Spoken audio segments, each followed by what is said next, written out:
All right, fam. So thanks for stopping in again at Nine War Chronicles. And today, man, I just really want to get into this new Sith book. Like, it's been a little bit since I did any book reviews at all. And I'm like, man, was I just not reading books over this period of time? And I guess I wasn't. So I had to pick up a new book. I'm like, man, was I just not reading books over this period of time? And I came across this one. This is a book I had bought, man. Man, I may have bought this book like a couple of, man, I don't even know when. Like, it's been a little while. I've had it in my collection for a little while. And I did the audio book on this one. Like, that's, like I drive for work like a bit. I'm in the car quite a bit. So, I like to listen to audiobooks. Like, it's if I got a long drive, like, you know what I'm saying? Like, audiobook is like the perfect thing for me, right? Keeps me engaged, but, I'm not like, I'm not that I'm driving super distance, but it's like, I can be engaged, just like totally into what I'm doing. I can't spell dark disciple, right? And so I got into this book, and like, man, this is a great Star Wars book. It's a great Star Wars book for a lot of really good reasons. And just, this is a period of time. So this is like kind of still early into, really what the real deep part of the war is getting to, right? Like it's really at that point, right? And what we get is a great look into Dooku, right? This is really like a lot about Dooku here. Like I kind of got my notes on this because I wanted to give you guys like a absolutely great like rendition of this, like why this is such an important book, and it really is in a lot of ways. And the biggest way right now is that, like I said, like this is a book that really centers a lot on Dooku, and there's no one I hate more than Dooku. Like out of all the characters, I think I hate Dooku more than anyone else. So this is a book where we really get to know about Dooku. Like it's an important story. This is like a long arc story because there is a massive payoff for this story, but you really gotta. Well, I thought I kind of get it right off the bat. I'm not gonna lie. This is gonna give you like some good Star Wars lore, like how the war was going down, like kind of who was doing what. It's that kind of book. Like it literally is. So this is all about a significant part in what goes down. Oh, why did I do like this? I had it right the first time. Okay. All right. This is cool. How it is when you get your screens all set up, and I'm just trying to get both my screens going so I can watch comments. Okay, so this is a story again. This is about Dooku, and then you get a couple of really good characters that I don't know if you guys were up on them before, but I certainly wasn't up on these characters. But now I'm up on these characters, right? So this has been a good again, learning some Star Wars literature as well, like getting deep into the story. So obviously, this is about like some. This is also about like the two sides of the Force. Like the two sides of the Force really come together in this book because this book shows a lot of like one Jedi hypocrisy. Like this is where it is. This is a book about corruption, like on an emotional level. This is about identities collapsing. Like when you go from being a Sith to being a Jedi or vice versa, or you leave the Sith organization or you're a rogue Jedi, like your identity changes. All this still kind of comes around this idea of there's redemption through love. And then how debilitating like loneliness can be, right? Like so this is a lot more to me. As far as Star Wars stories go, I gotta be honest, like this is like a far more insightful, mature story than a lot of like Star Wars TV. Like this is it right here. So this comes from like a canceled series part of the Clone Wars. So it does feel like lost Clone War, canon. Like it kind of fits in. So this is the general framework of this book, because at this point, the Jedi Council decides that Dooku has to be assassinated. this is huge because what they've been arguing, what Dooku has been arguing, what a lot of people have been arguing is that the Jedi are already compromised, right? And this is directly pointing at the Jedi are 100% compromised. Dooku obviously has been a problem. Like Dooku is a huge like thorn in the side of the Jedi. He's massive. Like he really like takes it to a whole nother level, right? That's who Dooku what? That's who Dooku really is, right? Like on every single level, he's massively like because he knows the Jedi intimately. Like obviously he knows the Jedi on a whole nother level, right?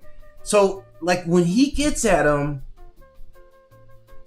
it's at a point where like they expose a weakness in the Jedi that they knew. Like each side has its weaknesses that can easily be exploited. The Sith, like let's stop acting like you guys are perfect, right? Like the Sith can never truly trust each other, right? That's it. Like that's why they lost the Great War because of how they're engineered to think. Like every Sith is like, no, I'm the one. No, I'm the one. No, I'm the one. No, I'm the one. So, but they know how to leverage the Jedi's like fragile points, and war does that. Like it turns the Jedi into soldiers, right? And this is important because when all this started, like even back on like Amidala's world, right? I think it was Mace Windu who says, we're not soldiers, we're peacekeepers, and that's a different thing. And this changes because now once they become soldiers, the morality starts to change, right? Like this is a change. Like this is wartime. So a lot of this starts to really get exposed at this point. Like, and remember, Dooku is just running around like yakety, right? Like this is how democracies end. This is what war does. It forces you to compromise your beliefs. So this story is man, it's a huge arc of the story. If you really want to get down on like, yeah, this is the big story that I know everybody gets caught up in, like, ooh, Skywalker, and there's another Skywalker up here. And so this like the family drama, you can miss me with the family drama, right? I'm really not trying to hear the repeated family drama. Like the arc of Star Wars, the arc of storylines, the arc of character developments in these things sometimes is next level. And that's what this is right here. Because as you watch this, like this thing, there's an overarching theme in Star Wars about a collapse of something great or the demise of something great. Like they take some extremely mythic angles that, if we look at it from a bigger lens, it starts to be even more impressive because this fall of the Jedi, this fall of the Republic, this is like they're all kind of linked in together. They all mirror each other, right? The Jedi's fall is in getting exposed, right, for your flaws that are internal. And so it measures Anakin's fall. It measures the Republic's fall. And it gives you this changing perception of the Jedi. Like you get why people are like, yeah, them Jedis ain't no goddamn good. This is how you get to this, right? For the people who say that, right? I'm still out on the Jedi after all these years, right? Like this is being honest here, okay?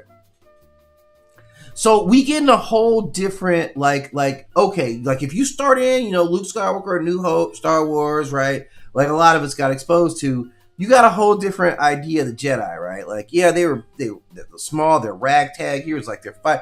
Back in the day, these guys used to run everything, so a lot of decision making that is on their end, it gets to be mad conflicted, right? It gets to be mad conflicted, and like it's funny because you hear Dooku, and he's talking to the people that he represents, and he talks about how like the clones, right? Like he's like, yeah, look at them, man. They sacrifice in life. They go out and clone an army. And he's like, fortunately, we have a drone army because this is like the big part. We have a drone army, so we're not trying to spill blood, right? Which like how a drone army versus drone army fight is really going to work. Like that's just who has more drones at that point, or who has a better engineer, right? So this is kind of like exposing this, like what's going on, like as this war is getting worse. They're dragging the Jedi down to these levels. They do despicable things, and they're like exposing that the Jedi have to kind of do despicable things in order to even stay, close. And that's just what it is. So you get some cool characters. Obviously, I said you got Dooku, who I hate. Even more now. I hate him even more now after getting into this book. And like I said, I'm balls deep in this book right now. This is like a 46 chapter book, and I think I'm like chapter 27 or something like that. So I'm a little over the halfway point, but I felt, man, good enough to kind of get in and start the analysis of this book, like start to shred this book out into like what it is, because it's a really, really good book. Because you got to remember, man, like they're bringing in some characters that we weren't already attached to. At least I wasn't. I didn't know anything about these characters. And like, here's the main one, and you're gonna like this dude right here, man. This dude is, if I'm getting this right, it's Quillen Voss, right? And Quillen Voss, man, this is a cool type dude right here, man. Like, he's a Jedi, but he's different than Jedi. He's very like cool, charismatic. He's a cool guy. He's emotional. Like, he's tuned into that, like, yeah, what's up, girl, kind of vibe. He's not afraid of any of that. He's kind of undercover. This guy is more like, if Han Solo had been born with Jedi powers. That's what I get. You know what I'm saying? Like, he's not evil. He's not evil until this, right? We'll explain how he gets here. He's not evil, but he's dangerously open. Because he's open, he's open-minded, he has an open heart. Like that, you know, in this world, man, you mad suspect, man. Like you're mad vulnerable to manipulation. Which in the world you're in, man, this is manipulation at the highest of the highest of the highest, right? This is the tippy top of manipulation world. When you're dealing with Sith and when you're dealing with Jedi and a lot of the other things in between, like, the sisters, right? The sisters are out there. You know, you still got all these various like rogues.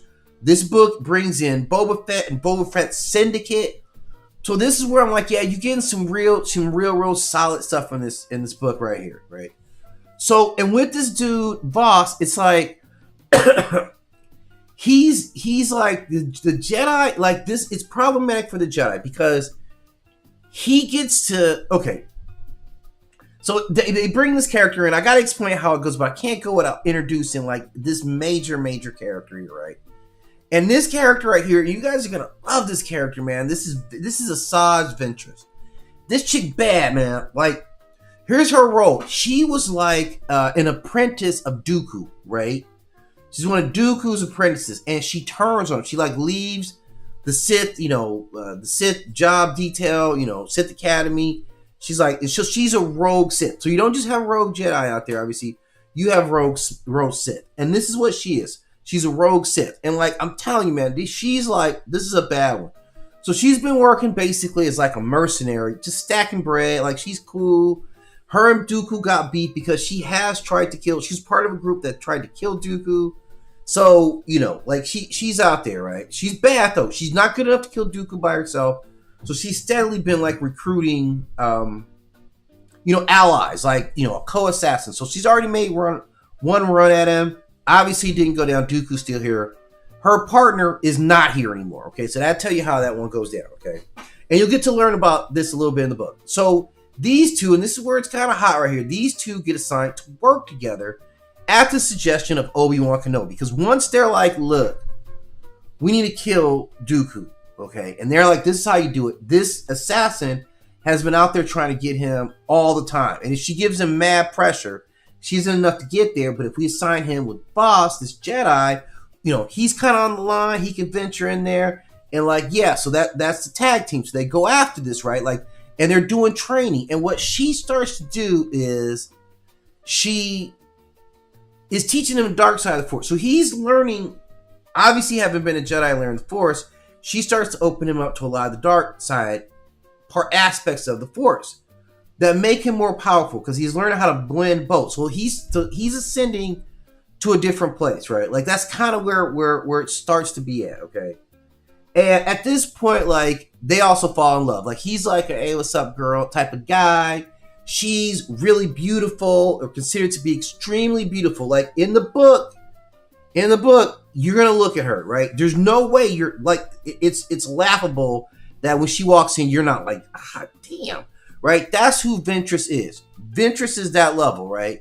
but she's a rogue Sith. She'll fuck you up, man. She's mean. Like she's just like, yeah, I ain't having it, right? Like, come on, man. You see how she rolling right here, right? So she got it. She's got to kill Dooku. She gets hooked up with this because she still works as a mercenary. So essentially, like, you know, the Jedi put this team together and they roll out. And, you know, so, you know, but they do their training like it's deep. Like they get into it. And of course, because she's hot and because he is who he is, like, you know, they in love all of a sudden, right? Not in love, but like it's oddly getting to that. Like it is very much a romantic story, right? It very much is that because she's like, you know, he's down already, you know, and she's kind of very resistant, and just over time, you know, the two of them start to like, you know, look, it is what it is. This is Han Solo with Jedi powers. Okay, that's what this dude is. So you know he's gonna be mad cool, man. Like, you know, come on, I'm Han Solo Jedi. I'm Jedi Han Solo. What you think it's gonna be, right? And you Sith Princess Leia. So you already know I'm gonna crack that defense system, and he does, and they partner up. And at this point in the book, man, like, you know, this is a insight into Dooku, because we get to see Dooku as he's moving around various governments, how Dooku's interacting with the people, man. Because like we don't get enough insight, or hadn't got enough insight into how Dooku got to be here, and he's like a master politician. He really is. A lot of the Sith, man, they're master politicians, man. Like they know how to get their politics on. So this is how you see him, like how he moves, how he speaks, how powerful as a speaker Dooku really is, and this is what makes all this stuff, you know, work out for them. And obviously, if they could have got him before this, at this stage, that would have changed a lot of the outcomes. Like this would have been a whole different war. So, you know, so you have two people, like he's Jedi, kind of looking at the Sith, for not understanding he's going to get manipulated by it. Exactly what they said was going to happen. And her being like this very like she goes through it. And this is what we get from her. We learn who Ventress is. We learn kind of how she's been outcast, like how she's been, you know, like leaving, you know, these two organizations on either side. Like it leaves you with the void. You're spiritually kind of homeless in terms of a lot of these, you know, a lot of these characters. Because you can't go back to your master. You lose a lot of yourself. So this is story. It is a lot about like pain. It's about emotional distrust, loneliness, like this darkness. So this is as, you know, a lot of Star Wars romances like feel forced. Like they're like, this is lame. This one, it doesn't come off like that, because it man, it's like the way they're both getting pulled by the dark side. Like the dark side operates more like an addiction. Like emotionally, it is also an intoxicant. And we have to realize that about the dark side. It's like it empowers your ego. It works off of your trauma. It rewards you for having trauma. It makes you more powerful because you have trauma. So this corruption is through this pain. And we see this, like Dooku puts, you know, no spoiler alerts, but Dooku goes into like an understanding of torture that is whole next level. Like Dooku puts this dude through torture, and I'm telling you right now, like you don't want to get tortured by Dooku, man. Like just even hearing his voice all the time, like, yes, you're gonna tell me about whatever I'm asking. Like I'm telling you, man, I couldn't take it. He just got you just locked up. He can just come anytime and talk to you like this. I hate Dooku, right? So this is what this guy's got to deal with, and it is corruption. Like it's corruption. So this story gets philosophical on another level, right? And this is where it is like this character Ventress too. Like she reveals a lot of how she understands the Jedi. She really does. Like you know how she comes out of it. She's like an cult member, and you know, so they're able to look back on their various sets and understand. Like she was a Jedi. She was under Dooku, and then like that collapses, right? So she's like, I don't have a world, right? And, you know, so this is like, man, this is like, I'm telling you, this book, like, there's some mythic levels to it. Like, man, I'm telling you, this whole story, there's a feeling of like a haunted part. Like Star Wars has a dark side. Star Wars has a scary ass dark side to it. Like if you haven't dipped into the scary part of Star Wars, like seriously, like this book is deep because like it's scary as hell, because there's an evil within the Sith, man, that they very rarely dip into. And learning about the Sith and their rituals, man, it'll shimmer down your spine. And I just read a Sith story where like they were developing fucking zombies. So the Sith, man, they're way out there. There's nothing that these guys won't do when you start mixing their alchemy. And now, like, it challenges some theories. Like, it puts some theories out there. Like, is love enough? Like, how do you counter?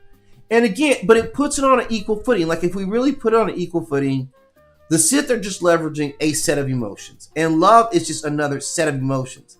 So whether love is powerful enough, yeah, it is. If it's used properly, like love is singularly the thing that has kept us together as families, as villages, as tribes, as nation states. It is that we love our nations, we love our collective being.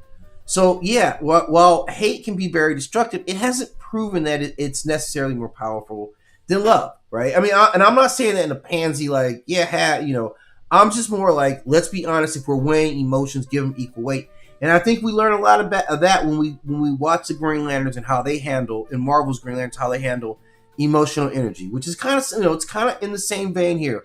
These guys are specializing in emotional energy.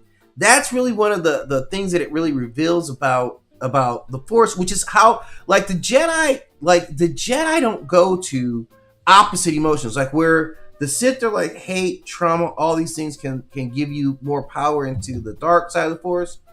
The Jedi don't go deeper into emotions themselves. They go into less emotion, right? They go more neutral, like they're calm center, which is not necessarily love. It's not, fighting for love and being in a state of peace are not the same thing. Like, love will make you vicious too, right? They say it's a thin line between fries and shakes, but it's also a thin line between love and hate, right? And that's what we're talking about. So that very thin line.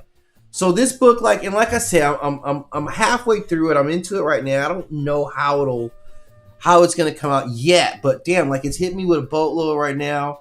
I'm really, really feeling this book, and I would definitely like I'm gonna do some more updates, kind of break out the characters more as I'm learning about them, and hopefully you'll join me on this ride. Grab this book, man. I like I said, I'm doing it on Audible.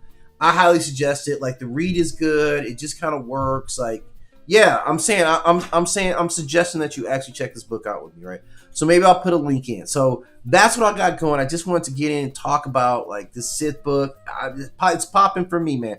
It's doing a lot for me. It's entertaining me, man, and it's building up my knowledge of canon, which I know is important to all you guys, so that we can later argue about stuff, right? Like, that's how we do it.